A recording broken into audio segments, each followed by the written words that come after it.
कभी सोचा है कि अंग्रेजी में ये अगर तो वाले जुमले आखिर बनते कैसे हैं? आज हम कंडीशनल सेंटेंसेस की दुनिया को समझेंगे, जो कि अंग्रेजी बोलचाल का एक बहुत ही अहम हिस्सा है। तो आइए इसी सवाल से शुरू करते हैं जो इस स्लाइड पर है। If you watch this what will you learn. ये खुद एक कंडीशनल जुमला है और ये हमारे आज के सफर की बुनियाद है। अच्छा, तो ये है हमारा आज का रोड मैप। हम तारुफ से शुरू करेंगे, फिर हकीकत पर मबनी जुमलों यानी जीरो और फर्स्ट कंडीशनल को समझेंगे। उसके बाद ख्याली सूरत हाल यानी सेकंड और थर्ड कंडीशनल को देखेंगे और आखिर में मिक्स कंडीशनल्स और कुछ बहुत ज़रूरी कवायद पर बात करेंगे। चलें तो शुरू करते हैं अपने पहले हिस्से से। आखिर एक आम जुमले और कंडीशनल यानी शर्तिया जुमले में फ़र्क क्या है? वो कौन सी चीज़ है जो उसे ख़ास बनाती है? देखें, इसका बुनियादी उसूल कॉज एंड इफेक्ट यानी सबब और नतीजे का है। हर कंडीशनल जुमले के दो हिस्से होते हैं, एक इफ क्लॉज जो शर्त या सबब बताता है और दूसरा मेन क्लॉज जो उसका नतीजा या असर दिखाता है। सीधी सी बात है, एक काम होता है अगर कोई दूसरी शर्त पूरी हो। अब जब हमने बुनियादी साख्त समझ ली है, तो आइए उन जुमलों पर बात करते हैं जो हकीकत और सच्चाई पर मबनी हैं। ये वो कंडीशनल्स हैं जो हम रोजमर्रा की यकीनी बातों के लिए इस्तेमाल करते हैं। सबसे पहले है जीरो कंडीशनल। इससे हम आफाकी सच्चाइयों, साइंसी हकायक या आदात के लिए इस्तेमाल करते हैं, यानी ऐसी बातें जो हमेशा सच होती हैं। जैसे अगर आप पानी को गर्म करें तो वो उबलता है। ये एक ऐसी हकीकत है जो कभी नहीं बदलती। और इसकी साख्त बहुत दिलचस्प है। गौर करें कि इफ वाले हिस्से और नतीजे वाले हिस्से दोनों में ही प्रेजेंट सिंपल टेंस इस्तेमाल होता है। ऐसा क्यों? क्योंकि ये एक टाइमलेस ट्रुथ है जिसका ताल्लुक किसी खास वक्त पे है ही नहीं। ये एक और बेहतरीन मिसाल है, if it rains roads get wet. ये एक अमूमी सच्चाई है। जब भी बारिश होगी सड़कें गीली होंगी।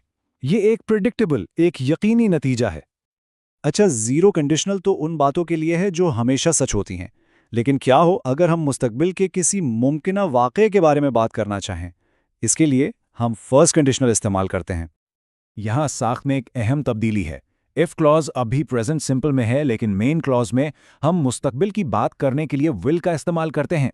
मतलब हाल की एक शर्त मुस्तकबिल का एक नतीजा तय करेगी। जैसे इस मिसाल में, if it rains I will stay at home. बारिश होना एक मुमकिना शर्त है। ये यकीनी नहीं, लेकिन अगर ऐसा हुआ तो मुस्तकबिल का अमल क्या होगा? मैं घर पर रहूंगा। अब तक हमने हकीकत की बात की। अब हम ग्रामर के जरिए तसव्वुर की दुनिया में दाखिल होते हैं। ये वो जुमले हैं जो क्या होता अगर वाले सवालों का जवाब देते हैं, यानी ख्वाब, ख्वाहिशात और अफसोस। सेकंड कंडीशनल का ताल्लुक मौजूदा वक्त से है, लेकिन ये उन हालात के बारे में है जो हकीकी नहीं हैं। ये व्हाट इफ वाले सवालों के लिए है जो हम अक्सर खुद से पूछते हैं। इसकी साख्त पर गौर करें। हम इफ क्लॉज में पास्ट सिंपल टेंस इस्तेमाल करते हैं। ये इसलिए नहीं कि हम माजी की बात करें, नहीं, बल्कि ये इसलिए कि हम हकीकत से एक कदम पीछे हटकर एक ख्याली दुनिया की बात कर रहे हैं। ये मिसाल देखें, if she studied more she would पास। इस जुमले का मतलब यह है कि हकीकत में वो ज्यादा नहीं पढ़ रही है, तो ये एक ख्याली हाल है जिसका नतीजा भी ख्याली है। अब हम माजी की तरफ देखते हैं। थर्ड कंडीशनल उन बातों के लिए है जो माजी में हो सकती थीं लेकिन नहीं हुई। ये अक्सर अफसोस यानी रिग्रेट जाहिर करने के लिए इस्तेमाल होता है।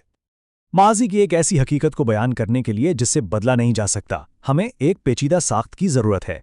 इफ क्लॉज में पास्ट परफेक्ट यानी हैड के साथ वर्ब की तीसरी फॉर्म और नतीजे में वुड हैव का इस्तेमाल होता है। ये जुमला माजी के अफसोस की बेहतरीन मिसाल है। If I had known I would have helped you. इसका साफ मतलब है, मुझे नहीं मालूम था इसलिए मैंने मदद नहीं की और अब कुछ नहीं हो सकता। ये स्लाइड इन दोनों में फर्क को बिल्कुल वाज़े करती है। एक तरफ सेकंड कंडीशनल है, इफ आई वर रिच, यानी अगर मैं अब अमीर होता। यह हाल का एक ख्वाब है। दूसरी तरफ थर्ड कंडीशनल है, if I had been rich, यानी अगर मैं माजी में अमीर होता। यह माजी का एक अफसोस है। दोनों में जमीन आसमान का फर्क है। अच्छा, अब जब हमने हाल और माजी के ख्याली जुमले सीख लिए हैं, तो क्या हो अगर हम इन दोनों को मिला दें? यही मिक्स्ड कंडीशनल काम आता है जो माजी की एक शर्त को हाल के नतीजे से जोड़ता है। यहां हम माजी और हाल को जोड़ रहे हैं। मिसाल देखें, if I had studied medicine I would be a doctor now. शर्त माजी की है, पास्ट परफेक्ट, लेकिन नतीजा हाल का है, वुड प्लस V1। माजी के एक फैसले ने मेरे हाल को कैसे बदला, ये जुमला बिल्कुल यही बताता है।